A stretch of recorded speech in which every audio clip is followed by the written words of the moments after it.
Formula क्या है? सबसे पहले तो पावर फैक्टर को आप समझिए। पावर फैक्टर जैसे आप लिखते हैं P is equal to V into I, लिखते हैं P is equal to V into I. ये किसका फार्मूला है बेटा? ये फार्मूला है पावर का। किसका फार्मूला है? पावर का। ठीक है, अब पावर का फैक्टर निकालना है हमें, तो ये जो पावर है P is equal to V into I लिखा हुआ है, ये जो फार्मूला है ये DC के लिए अप्लाई होता है, क्योंकि DC में फ्रीक्वेंसी होती नहीं, DC में पावर फैक्टर नहीं होता, DC में फ्रीक्वेंसी नहीं होती, इसके कारण पावर फैक्टर नहीं होता। और जब पावर फैक्टर नहीं होगा तो स्वाभाविक सी बात है ये DC सप्लाई होगा। ठीक है, क्योंकि DC में फ्रीक्वेंसी नहीं होती है, DC फ्रीक्वेंसी लेस होती है। अब देखो यही पावर के फार्मूले को हम लिखेंगे तो V इज इक्वल टू, देखो P is equal to V into I into cos phi लिखेंगे हम। क्या लिखेंगे? Cos phi. तो P is equal to V into I cos phi लिखे, तो ये कॉस फाई क्या होता है? ये कॉस फाई आपको दिख रहा है, यही V into I cos phi, मतलब ये जो कॉस फाई है यही वोल्टेज और करंट के बीच का एंगल है। क्या है बेटा? एंगल है, कोण है। इसी कोण के बारे में हमें पढ़ना है। ये जो कॉस फाई है, ये कॉस फाई वाला जो फार्मूला है ये AC के लिए होता है। किसके लिए होता है बेटा? AC के लिए। क्यों होता है? क्योंकि AC में क्या होती है? फ्रीक्वेंसी होती है, और जिसमें फ्रीक्वेंसी होगा उसमें पावर फैक्टर भी होगा। आया आपको समझ में? अब बेसिकली पावर फैक्टर का फार्मूला क्या होता है? तो पावर फैक्टर का फार्मूला होता है active power upon apparent power.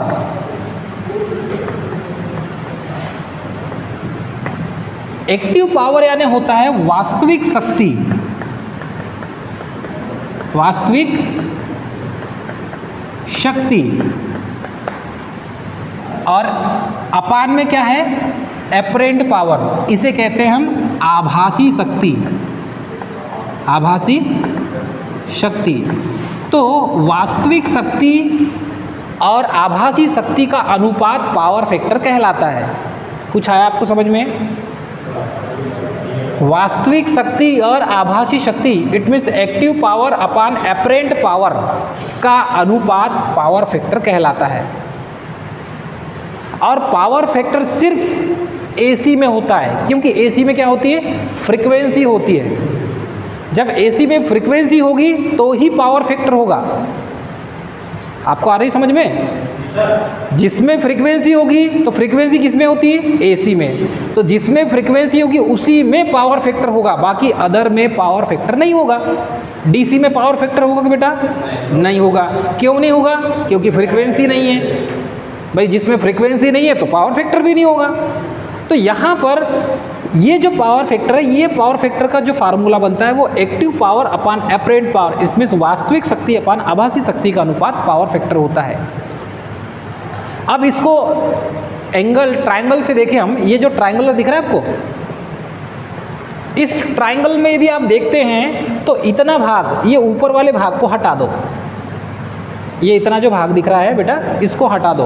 अब यहाँ से हम इतने इसके बीच में देख रहे हैं, मानकर चलो ये पूरा है, ये बीच वाला नहीं, ये लाइन, बीच वाली लाइन अभी हिडन है। तो यहाँ से लेकर यहाँ तक ये इसका ट्रायंगुलर है। अब इस ट्रायंगुलर में आप देखेंगे तो एक्टिव पावर कहाँ होता है, एपरेंट पावर कहाँ होता है, और रिएक्टिव पावर कहाँ होता है।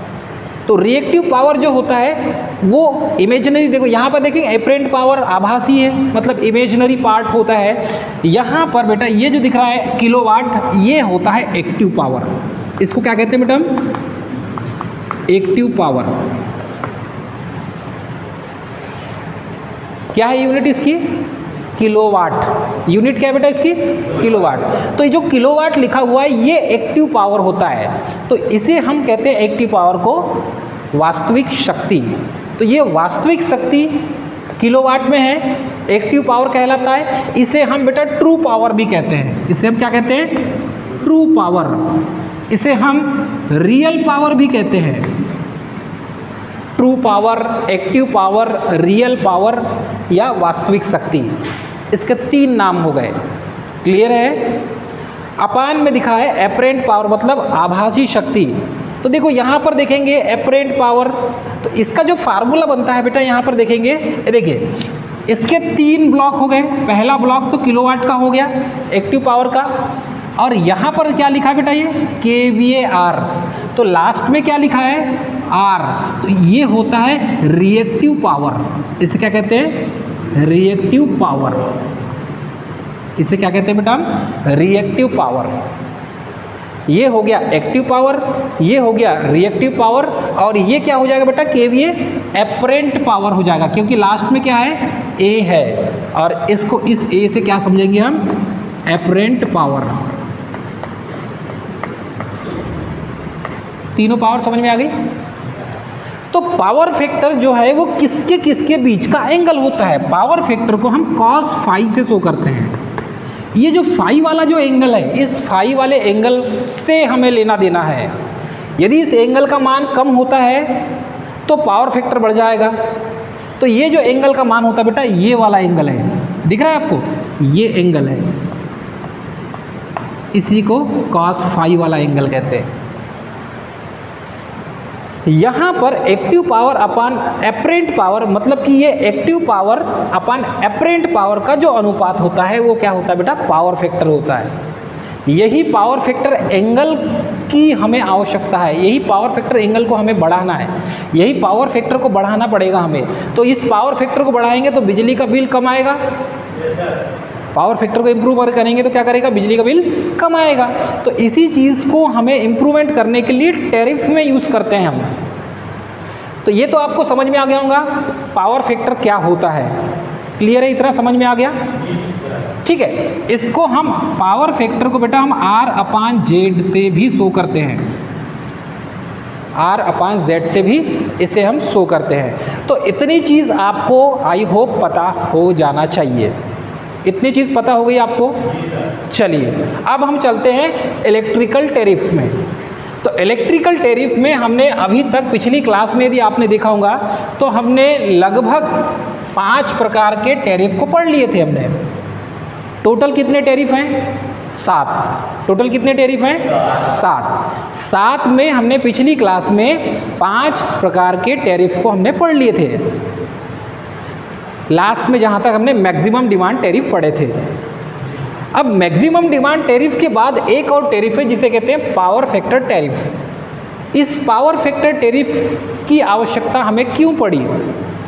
तो बड़े बड़े जो इंडस्ट्रीज़ होते हैं, बड़े बड़े इंडस्ट्रीज़ में इंडक्टिव लोड ज़्यादा होता है, और इंडक्टिव लोड ज़्यादा होने के कारण वहाँ पर पावर फैक्टर कम हो जाता है, और जब पावर फैक्टर कम हो जाएगा तो ऑब्वियसली ये बिजली का बिल बढ़ जाएगा।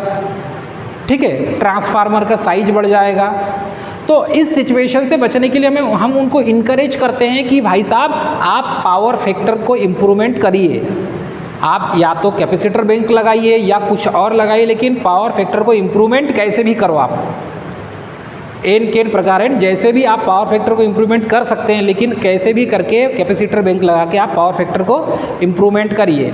उससे ये होगा कि बिजली का बिल कम आएगा, सिस्टम हीटेड कम होंगे, ट्रांसफार्मर का साइज छोटा हो जाएगा, उससे बहुत सारे फायदे हैं। आ रहा है समझ में आपको? चलिए, पावर फैक्टर टैरिफ को यहाँ पर 3 प्रकार में से डिवाइड किया गया है, 3 पार्ट में। तो इसमें फर्स्ट पार्ट देखेंगे तो पावर फैक्टर टैरिफ को 3 पार्ट में डिवाइड किए। पहला है KVA maximum demand tariff. KVA का फुल फॉर्म क्या होता है बेटा? किलो वोल्ट वाट नहीं, किलो वोल्ट एम्पियर। केवीए इसका फुल फॉर्म क्या होता है? Kilo volt ampere. तो ये जो केवीए है ये कौन सा पावर है? एपरेंट पावर है। तो एपरेंट पावर हमें क्या करना है? इसका मैक्सिमम डिमांड टैरिफ के रूप में इसे लेना है। तो चलिए, सेकंड क्या है? Sliding scale tariff. स्केल के माध्यम से टैरिफ को हम काउंट करेंगे। और थर्ड है, सीधे खड़े रहिए, kilowatt and KVA tariff. 3 tariff होते हैं। तो पावर फैक्टर टैरिफ हम इसलिए यहाँ पर यूज़ करते हैं ताकि पावर फैक्टर को इम्प्रूवमेंट किया जा सके और उसके आधार पर ही बिजली का बिल डिसाइड होगा। क्लियर है? इतना समझ में आ रहा है सभी को? किसी कोई दिक्कत? चलिए अब सबसे पहले हम देखेंगे केवीए मैक्सिमम डिमांड टैरिफ। ये केवीए मैक्सिमम डिमांड टैरिफ भाई साहब होता क्या है? तो आपको मालूम है केवीए का फुल फॉर्म क्या होता है बेटा? Kilo volt ampere. तो हमें किलो वोल्ट एम्पियर की मैक्सिमम डिमांड टैरिफ को लागू करना है। तो इसका मेन फंक्शन होता है कि इसमें टोटल बिल्डिंग अमाउंट, तो इसमें मैक्सिमम डिमांड को इंक्लूडेड करते हैं और नंबर ऑफ यूनिट कंज्यूम, मतलब कितनी यूनिट कंज्यूमर ने कंज्यूम किया है उसकी टोटल यूनिट और उसकी मैक्सिमम डिमांड है। ये दो चीज़ को ऐड कर देते हैं। बीच में क्या है बेटा? प्लस है। तो इसमें total building amount is equal to maximum demand plus number of unit consume, कितनी बिजली खपत हुई उसकी संख्या। तो इसका जो फार्मूला बन के आता है ये आता है total building amount is equal to KVA, kilo volt ampere KVA into A. तो ए क्या है बेटा? यहाँ पर रेट है, दर है, बिजली की दर। बिजली की दर 1 रुपये, 2 रुपये, 3 रुपये, 4 रुपये, 5 रुपये, 6 रुपये, 7 रुपये, 8 रुपये, 9 रुपये, 10 रुपये, 50 रुपये तक होती है। तो यहाँ गवर्नमेंट के द्वारा क्या डिसाइड किया जाएगा? क्या 1 रुपये उसको प्रोडक्शन करने में यदि चार्ज मानकर चलो 5 रुपये लगा, 1 यूनिट की बिजली को उत्पन्न करने में यदि गवर्नमेंट को या इंडस्ट्रीज़ को या जनरेशन पावर प्लांट वाली कंपनी को यदि 5 रुपये लगे होंगे तो वो अपने प्रॉफिट के हिसाब से 6 रुपये बेचेगा या 7 रुपये बेचेगा। ये उसके मतलब तरीके हैं बेचने के। तो यहाँ पर ये जो ए लिखा हुआ है ये वही रेट है, बिजली की दर। ए क्या है बेटा? यहाँ पर बिजली की दर। तो केवीए कितना किलो वोल्ट एम्पियर मानकर चलो कि इसकी जो केवीए रेटिंग होगी उस केवीए रेटिंग के साथ में यहाँ पर ए जो है वो बिजली की दर होगी, उसको गुणा करेंगे। फिर बीच में प्लस आ गया, प्लस के बाद यहाँ पर किलोवाट आवर है, मतलब कि नंबर ऑफ यूनिट कंज्यूम। तो कंज्यूमर ने जितनी यूनिट कंज्यूम किया होगा उसमें इंटू बी करेंगे। तो बी क्या है बेटा? ये भी दर है, बिजली की दर। जितनी यूनिट कंज्यूम किया होगा उसका रेट अलग लगेगा, जितना उसके पास मैक्सिमम डिमांड होगा उसका रेट अलग लगेगा। मतलब यहाँ 2 रेट लगेंगे, बिजली की 2 दर लगेगी। पहली दर होगी ए और दूसरी दर होगी बी।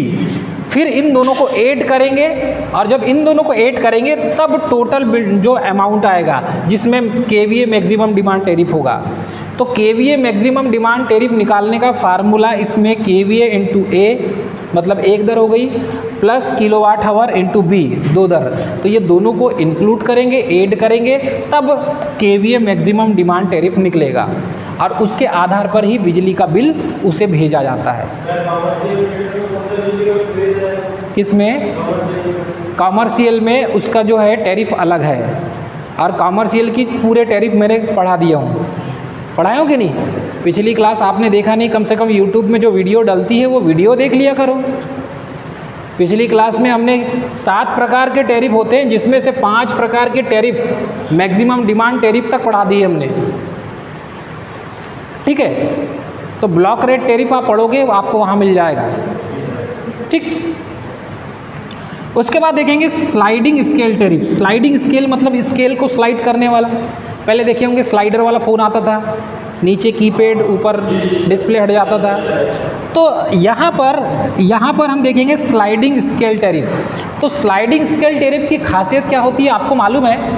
स्लाइडिंग स्केल जो टैरिफ होता है इसकी खासियत ये होती है बेटा कि यहाँ पर पावर फैक्टर जो है वो इसकी स्टैंडर्ड वैल्यू को लिया जाता है। तो पावर फैक्टर की स्टैंडर्ड वैल्यू कितनी होती है ये याद रखेंगे कभी भी, 0.97 लैगिंग। पावर फैक्टर की स्टैंडर्ड वैल्यू कितनी है? 0.97 लैगिंग। ठीक, इतना समझ में आया आपको? तो 0.97 लैगिंग। लैगिंग मतलब पश्चगामी। लैगिंग मतलब पश्चगामी। हाँ, एक और चीज़, हमने जो maximum KVA maximum demand tariff देखे इसमें, तो इसमें आप देखेंगे तो कुछ चीज़ें आपको बहुत अच्छे से समझ में आएगी। कैसे? देखिए, यहाँ पर नीचे क्या लिखा है? किलोवाट, एक्टिव पावर, इसे ट्रू पावर और रियल पावर भी कहते हैं। उसके बाद यहाँ पर देखेंगे, देखो क्या लिखा है? KVAR। तो KVAR बेटा क्या है? ये रिएक्टिव पावर है। R को याद रखेंगे लास्ट में, R से क्या हो जाएगा? रिएक्टिव। तो ये है KVAR, रिएक्टिव पावर। और ये क्या है बेटा? KVA, किलो वोल्ट एम्पियर, इसे क्या कहेंगे हम? Apparent power. तो ये इसमें क्या करते हैं हम, जब ये फार्मूला बना है, इस ब्लॉक डायग्राम के आधार पर आप ये समझ सकते हैं कि हमें क्या करना है, इस KVA के मान को कम करना है। इस KVA के मान को कम करेंगे, एंगल कम होगा। देखो, एंगल कम होगा तो पावर फैक्टर बढ़ जाएगा, याद रखेंगे। एंगल कम होगा तो पावर फैक्टर बढ़ जाएगा। कैसे? चलिए सबसे पहले बताते हैं। पावर फैक्टर एंगल यदि बढ़ेगा तो पावर फैक्टर एंगल कैसे बढ़ रहा है बेटा? देखो, अभी यहाँ पर है, मैं आपको थोड़ा सा और अच्छे से समझा देता हूँ। अभी यहाँ पर है तो मानकर चलो यहाँ पर ये 30 डिग्री है, ठीक है।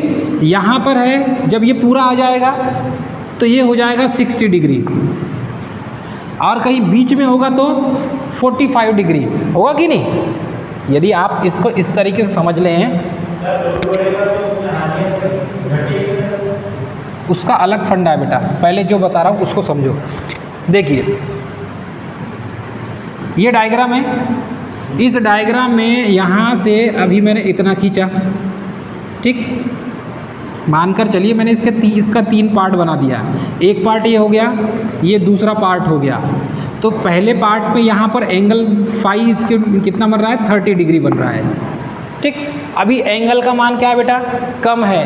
तो जब एंगल का मान कम होगा तो पावर फैक्टर बढ़ेगा, ठीक। फिर यहाँ पर ये 30 डिग्री अब हो गया 45 डिग्री हो गया। देखो, ये फ्लक्स एंगल फाई का मान कितना हो गया? 45 डिग्री हो गया। तो जब एंगल का मान बढ़ता है तो पावर फैक्टर का मान कम होता है। फिर यहाँ पर 45 से सीधे हो गया 60 अंश का कोण बन गया। मतलब किसकी वैल्यू बढ़ रही है? KVA की वैल्यू बढ़ रही है, किलो वोल्ट एम्पियर की वैल्यू बढ़ रही है। KVA का मान बढ़ेगा तो पावर फैक्टर एंगल भी बढ़ेगा। KVA का मान बढ़ेगा तो एंगल बढ़ेगा, और एंगल बढ़ेगा तो पावर फैक्टर कम होगा। दोनों में इन्वर्सली प्रोपोर्शनल है। यहाँ पर 60 डिग्री का कोण बन गया, मतलब KVA का मान कितना हो गया बेटा? 60 डिग्री में हो गया, 60 में हो गया। तो इसमें KVA का मान बढ़ने के कारण पावर फैक्टर एंगल बढ़ गया, और जब पावर फैक्टर एंगल बढ़ेगा तो पावर फैक्टर कम हो जाएगा। कहने का मतलब ये है कि पावर फैक्टर एंगल का मान बढ़ाते हैं आप तो पावर फैक्टर का मान कम होता है, गिरते जाता है। और हमारा मेन मोटिव क्या है? पावर फैक्टर को बढ़ाना। किसको बढ़ाना? पावर फैक्टर को बढ़ाना। पावर फैक्टर एंगल को बढ़ाना नहीं है हमारा मेन मोटिव। हमारा मेन पर्पस क्या है? पावर फैक्टर को बढ़ाना। पावर फैक्टर जितना ज़्यादा बढ़ेगा बिजली का बिल उतना कम आएगा। समझ में आ रहा है सभी को? तो जब पावर फैक्टर एंगल को बढ़ाते हैं तो पावर फैक्टर कम होता है। तो हमारा मेन काम क्या है? पावर फैक्टर एंगल को कम करना। तो किसके मान को कम करेंगे? हम करेंगे किलो वोल्ट एम्पियर, KVA के मान को कम करेंगे। इसमें kilo volt ampere means KVA के मान को कम करेंगे। जब KVA का मान कम होगा तो एंगल भी कम होगा, और एंगल कम होगा तो पावर फैक्टर बढ़ जाएगा। ये डिसाइड करता है ट्रांसफार्मर पर, उसका अलग है, ट्रांसफार्मर पर डिसाइड करेगा ये, ठीक है। किलो वोल्ट एम्पियर, तो ये जो है एक्टिव पावर किलोवाट होता है, रिएक्टिव पावर KVAR होता है, और एपरेंट पावर KVA होता है। तो यहाँ पर जब KVAR का मान बढ़ता है या फिर KVA का मान बढ़ता है, KVAR मतलब कि रिएक्टिव वोल्ट एम्पियर, इसका फुल फॉर्म क्या होता है बेटा? Reactive volt ampere. तो इसको बोलेंगे रिएक्टिव किलो वोल्ट एम्पियर, क्योंकि K मतलब किलो है, किलो वोल्ट एम्पियर होता है और उसके साथ में R लगा है, तो वो रिएक्टिव किलो वोल्ट एम्पियर हो गया। तो यहाँ पर साइड में दिख रहा है आपको रिएक्टिव किलोवोल्ट एम्पियर, जब इसका मान भी बढ़ता है और किलोवोल्ट एम्पियर का भी मान बढ़ता है, जब दोनों का मान बढ़ रहा है तो पावर फैक्टर एंगल भी बढ़ेगा, और जब पावर फैक्टर एंगल बढ़ेगा तो बिजली का बिल ज़्यादा आएगा। भाई पावर फैक्टर एंगल बढ़ेगा तो पावर फैक्टर का मान कम हो जाएगा, एंगल बढ़ेगा तो पावर फैक्टर का मान कम हो जाएगा, पावर फैक्टर का मान कम हो जाएगा, और जब पावर फैक्टर का मान कम हो जाएगा तो बिजली का बिल ज़्यादा आएगा। और हमारा मेन मोटिव यही है कि बिजली का बिल कम आना चाहिए। तो बिजली का बिल कम आने के लिए हम बड़ी बड़ी जो इंडस्ट्रीज़ होती है वहाँ पर पावर फैक्टर को इम्प्रूवमेंट करते हैं, पावर फैक्टर को बढ़ाते हैं। तो जब पावर फैक्टर को बढ़ाते होंगे तो किसके मान को कम करते हैं? किलोवोल्ट एम्पियर के मान को कम करते हैं या केवीएआर के मान को कम करते हैं, तब पावर फैक्टर का मान बढ़ जाता है। तो यहाँ पर केवीएआर या केवीए का मान जब बढ़ता है तो पावर फैक्टर का मान कम हो जाता है, जिसके कारण बिजली का बिल ज़्यादा आता है। कॉन्सेप्ट समझ में आ रहा है? कॉन्सेप्ट में ऐसा समझ लीजिए, जब पावर फैक्टर का मान बढ़ता है तो बिजली बिल कम आएगा, ठीक है। और जब केवीए का मान बढ़ेगा तो पावर फैक्टर का मान क्या हो जाएगा? कम हो जाएगा। ऑब्वियसली ये जो केवीए क्या है बेटा? ये केवीए है। यदि केवीए का मान बढ़ेगा तो एंगल का मान भी बढ़ेगा, और एंगल का मान बढ़ेगा तो पावर फैक्टर कम हो जाएगी। इसीलिए यहाँ पर ये जो लाइन दिख रही है ना, ऐसी सीधी एरो वाली लाइन, ये एरो वाली लाइन ये प्रेजेंट करता है कि केवीए का मान बढ़ाया जा रहा है, और जब भी केवीए का मान बढ़ाया जाता है तो पावर फैक्टर का मान कम हो जाता है। और जब पावर फैक्टर का मान कम हो जाएगा तो आपको मालूम है बिजली का बिल क्या आएगा बेटा? ज़्यादा आएगा। तो हमारे को क्या करना है? हमें क्या करना है? बिजली का बिल कम करना है, तो पावर फैक्टर को बढ़ाना होगा, ठीक है। तो केवीएआर का मान यदि कम है तो पावर फैक्टर एंगल भी कम हो जाता है और पावर फैक्टर बढ़ जाता है। इसका मेन ये जो है, ये डायग्राम समझाने के पीछे रीज़न मेरा यही था।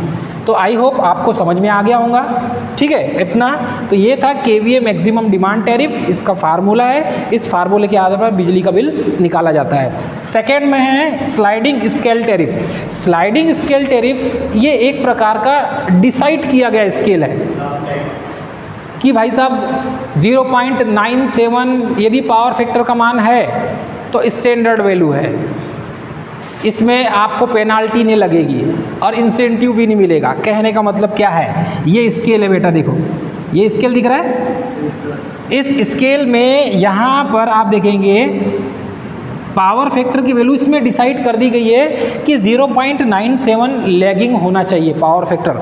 यदि जिस इंडस्ट्रीज़ का, जिस कंपनी का यदि पावर फैक्टर 0.97 है तो उससे पेनाल्टी हम नहीं लेंगे, अलग से पैसा नहीं लेंगे और उसको इंसेंटिव भी नहीं देंगे। लेकिन देखिए ये रेफरेंस लाइन है बेटा, 0.8 दिख रहा है यहाँ पे, ये रेफरेंस लाइन है। रेफरेंस लाइन मतलब रेफरेंस पावर फैक्टर 0. यदि 8 रहेगा तो हम उससे एक्स्ट्रा पैसा नहीं लेंगे, ये स्टैंडर्ड मान है, मानकर चलिए। तो 0.97 की जो वैल्यू है ये रेफरेंस मान है। यदि इसके नीचे पावर फैक्टर कम होता है, 0.97 के नीचे यदि पावर फैक्टर कम होता है, कितना हो जाएगा बेटा? 0.7, 0.6, 0.5। यदि इतना होता है, कम होता है, तो क्या देना होगा? पेनाल्टी देना होगा, एक्स्ट्रा चार्ज ठुक जाएगा उसके ऊपर, बिजली का बिल और बढ़ जाएगा उसका। क्यों बढ़ जाएगा? क्योंकि पावर फैक्टर क्या हो गया? कम हो गया। पावर फैक्टर कम हो गया, सिस्टम हीट करेगा, बिजली का बिल ज़्यादा आएगा, ट्रांसफार्मर का साइज उसे बढ़ाना होगा, साइज बढ़ेगा ना। पिछली वीडियो में मैंने बहुत अच्छे से आपको पढ़ाया है। तो कहने का मतलब यही है कि यहाँ पर ये जो रेफरेंस पॉइंट है ये स्टैंडर्ड वैल्यू है, उसके नीचे जाएंगे पावर फैक्टर कम होगा भाई साहब तो पेनाल्टी देना होगा। और यदि इस 0.97 के ऊपर, ठीक है, ये रेफरेंस लाइन के ऊपर यदि पावर फैक्टर आपका बढ़ता है, आप बढ़ा देते हैं, पावर फैक्टर आपका 1 हो गया, अरे वाह अच्छी बात है। यदि पावर फैक्टर यूनिटी हो गया तो पावर फैक्टर यूनिटी हो गया तो उसे क्या मिलेगा? इंसेंटिव मिलेगा, उसे बोनस मिलेगा। कि आपने पावर फैक्टर को इम्प्रूवमेंट कर लिया है, इसलिए आपका बिजली का बिल इसमें इतने % की कटौती की जाती है और आपको बिजली का बिल क्या आएगा, कम। समझ में आ रहा है सभी को? तो ये हो गया स्लाइडिंग स्केल टैरिफ, इसलिए इस टैरिफ का नाम रखा गया है स्लाइडिंग स्केल टैरिफ। क्लियर है? समझ में आ रहा है सभी को? ठीक है। उसके बाद देखेंगे हम यहाँ पर थर्ड में है kilowatt and KVA tariff. Kilowatt and KVA tariff, kilowatt and KVA tariff. तो आपको मालूम है active power kilowatt, reactive power KVR. ठीक, तो इसमें एक्टिव पावर, रिएक्टिव पावर और रिएक्टिव पावर जब इसमें बढ़ता है तो बिजली का बिल ज़्यादा आता है। जैसे यहाँ पर लिखा हुआ है, यदि रिएक्टिव पावर का मान देखो रिएक्टिव किलोवोल्ट एम्पियर लिखा हुआ है, तो रिएक्टिव किलोवोल्ट एम्पियर का मान यदि बढ़ता है तो बिजली का बिल ज़्यादा आता है। इसमें वही चीज़ को स्पष्ट रूप से देखा गया है, मतलब दोनों को जोड़ दिया गया। कैसे? हमने यहाँ पर किलोवाट को भी जोड़ दिया और केवीए को भी ऐड कर दिए, किलोवाट को भी ऐड कर दिए और केवीए को भी ऐड कर दिए। इट मीन्स KWH और किलोवोल्ट एम्पियर। तो इसमें किलोवाट हावर और किलोवोल्ट एम्पियर, इसमें एक्टिव पावर, रिएक्टिव पावर, ये दो पावर होती है। इन दोनों पावर को यहाँ पर इंक्लूड कर दी हमने। रिएक्टिव पावर का मान जब भी बढ़ता है, बातें नहीं, रिएक्टिव पावर, सीधे खड़े रहो, रिएक्टिव पावर का मान जब बढ़ता है तो बिजली का बिल क्या आएगा, ज़्यादा आएगा ना। और पावर, तो ये किस वजह से आएगा बिजली का बिल? क्योंकि पावर फैक्टर एंगल बढ़ जाता है। यहाँ तो साफ लिखा हुआ है, यदि रिएक्टिव पावर का मान बढ़ता है, ठीक है, रिएक्टिव पावर का मान बढ़ता है या एपरेंट पावर का मान बढ़ता है तो बिजली का बिल ज़्यादा आता है। बिजली का बिल इसीलिए ज़्यादा आता है क्योंकि पावर फैक्टर एंगल का मान बढ़ जाता है, और पावर फैक्टर एंगल का मान बढ़ जाएगा तो बिजली का बिल आपका ज़्यादा आएगा, क्योंकि पावर फैक्टर कम हो जाएगा। पावर फैक्टर कम हो जाएगा तो बिजली बिल ज़्यादा आएगा। तो ये वही चीज़ लिखी हुई है। इसमें क्या करते हैं हम, KVA is equal to KVR। अब KVA is equal to KVR क्यों होता है? ये KV हो गया बेटा और ये KVR हो गया। तो इसमें KVA और KVR का मान यदि बराबर है, KVA का मान और KVAR का मान दोनों बराबर है, तो दोनों बराबर है, इसका मतलब ये है कि इसके बीच का जो एंगल बनेगा वो 45 डिग्री का मानकर चलो बन रहा है। तो 45 डिग्री का मान यदि हम यहाँ पर रखें, फाई का मान हमने 45 डिग्री रखा, तो कॉस फाई का मान कितना होता है बेटा? 45 का मान 0.702 होता है। तो इतना पावर फैक्टर निकलेगा। इस एंगल का मान, पावर फैक्टर का मान ये कहाँ से निकला मालूम है आपको? 0.5, 0.6, 0.7, 0.8, 0.9, 0 और 1, ये कहाँ से आया बेटा मालूम है आपको? ये आया कॉस, हाँ यहाँ पर दिख रहा है कॉस 30, कॉस 45, कॉस का जितना एंगल का मान यहाँ पर मिलेगा, ये जो एंगल होता है बेटा, इस एंगल को ही हम क्या बोलते हैं? Cos phi. और यहाँ पर कॉस फाई कितना दिया है? 45 डिग्री। समझ में आ रहा है? तो ये जो एंगल है इसमें कॉस 30 लिखा होगा तो मान कितना निकलेगा, कॉस 45 लिखा होगा तो मान कितना निकलेगा, कॉस, ठीक है, 60 लिखा है, कॉस 90 लिखा है, तो मान अलग अलग होंगे ना। तो उस हिसाब से पावर फैक्टर का मान बढ़ेगा। तो पावर फैक्टर का मान यहाँ से इस टाइप से निकलेगा। हम इस टाइप से पावर फैक्टर का मान निकालते हैं। अब ये जो है पावर फैक्टर टैरिफ, इस पावर फैक्टर टैरिफ में हम 3 प्रकार के जो पावर फैक्टर टैरिफ का यूज़ करते हैं, उसके पीछे रीज़न यही रहता है कि हमें पावर फैक्टर को इम्प्रूवमेंट करना है। बस मेन पर्पस है हमारा कि हम पावर फैक्टर को इम्प्रूवमेंट करें। बेटा पावर फैक्टर बेसिकली 3 प्रकार के होते हैं, पता है? नहीं पता? पावर फैक्टर बेसिकली कितने प्रकार के होते हैं बेटा? 3 प्रकार के। कौन कौन से होते हैं? Lagging power factor, leading power factor और यूनिटी पावर फैक्टर। हिंदी में क्या कहेंगे बेटा?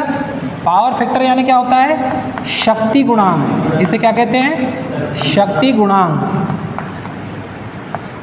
पावर फैक्टर यहाँ होता है शक्ति गुणांक, और इस पावर फैक्टर को बेसिकली 3 प्रकार से डिवाइड किया गया है। फर्स्ट है लैगिंग, मतलब कि लैगिंग मतलब क्या होता है, लैग होना मतलब पश्च होना, मतलब पश्चगामी पावर शक्ति गुणांक कहते हैं इसे। लैगिंग पावर फैक्टर को कहा जाता है पश्चगामी शक्ति गुणांक, लीडिंग पावर फैक्टर को कहा जाता है अग्रगामी शक्ति गुणांक, और यूनिटी पावर फैक्टर को कहा जाता है इकाई शक्ति गुणांक। तो बेटा इसमें लैगिंग पावर फैक्टर में पावर फैक्टर का मान <1 होता है, 1 से कम, ठीक है। लीडिंग पावर फैक्टर में होता है लीड करना मतलब आगे बढ़ना, तो इसमें होता है पावर फैक्टर का मान <1, और यूनिटी पावर फैक्टर का मान होता है बेटा power factor is equal to 1। इसमें पावर फैक्टर का मान 1 होता है, उसे इकाई शक्ति गुणांक कहते हैं। तो ये पावर फैक्टर को 3 प्रकार से डिवाइड किया गया है। इसका फार्मूला है एक्टिव पावर अपन एपरेंट पावर, वास्तविक शक्ति अपन आभासी शक्ति का अनुपात पावर फैक्टर कहलाता है। इसको पावर फैक्टर को हम cos फाई से डिनोट करते हैं। पावर फैक्टर का एक और फार्मूला होता है R/Z, ठीक है। पावर फैक्टर हमेशा AC में होता है, DC में नहीं होता। पावर फैक्टर फ्रीक्वेंसी के कारण ही डिनाई किया जाता है। पावर फैक्टर का जो मेन फार्मूला है आपको मैंने बता दिया, इस फार्मूले से हम cos फाई का मान निकालते हैं, मतलब P = VI cos फाई। तो इस फार्मूले से आप मान निकालकर पावर फैक्टर को बहुत अच्छे से एक्सप्लेन कर सकते हैं। आपको ज्ञात हो जितनी भी इंडस्ट्रीज़ है, सभी इंडस्ट्रीज़ में पावर फैक्टर को बढ़ाने के लिए हम कैपेसिटर लगाते हैं, मतलब कैपेसिटर बैंक लगाते हैं। बहुत बड़े बड़े कैपेसिटर होते हैं, सब स्टेशन या यार्ड में लगाया जाता है। तो यार्ड में जहाँ ट्रांसफार्मर लगा होगा वहाँ पर कैपेसिटर बैंक का यूज़ किया जाता है, जिससे पावर फैक्टर को इम्प्रूवमेंट किया जाता है। और नहीं तो फिर सिंक्रोनस कंडेंसर अर्थात कि सिंक्रोनस मशीन का यूज़ किया जाता है। सिंक्रोनस मशीन के द्वारा हम पावर फैक्टर को इम्प्रूवमेंट कर सकते हैं, क्योंकि सिंक्रोनस मशीन आपको मालूम है, सिंक्रोनस मशीन तीनों पावर फैक्टर पे वर्क करती है। और पावर फैक्टर को इम्प्रूवमेंट करने के लिए बड़ी बड़ी इंडस्ट्रीज़ में सिंक्रोनस कंडेंसर का यूज़ करते हैं, ठीक है, कैपेसिटर बैंक का यूज़ करते हैं। और ये इससे ऐसा होता है कि बिजली का बिल कम आता है। मेन हमारा मोटिव यही रहता है। अब चलिए लास्ट में देखेंगे हम, सबसे लास्ट में 3 पार्ट टैरिफ। जैसे 2 पार्ट टैरिफ हमने देखा था, वैसे ही लास्ट में देखेंगे 3 पार्ट टैरिफ। इसमें 3 पार्ट होते हैं।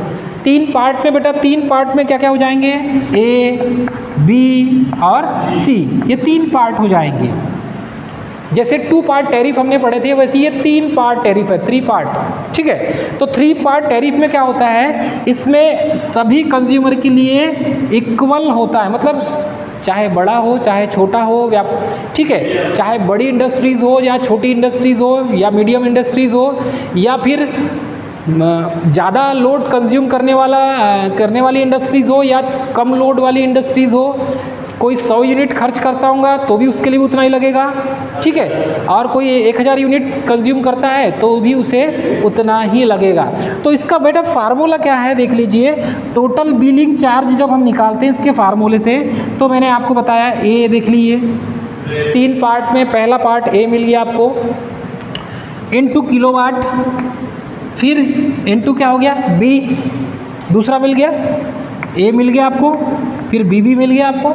अब तीसरा क्या है, किलोवाट हावर इनटू C, ये C भी मिल गया आपको।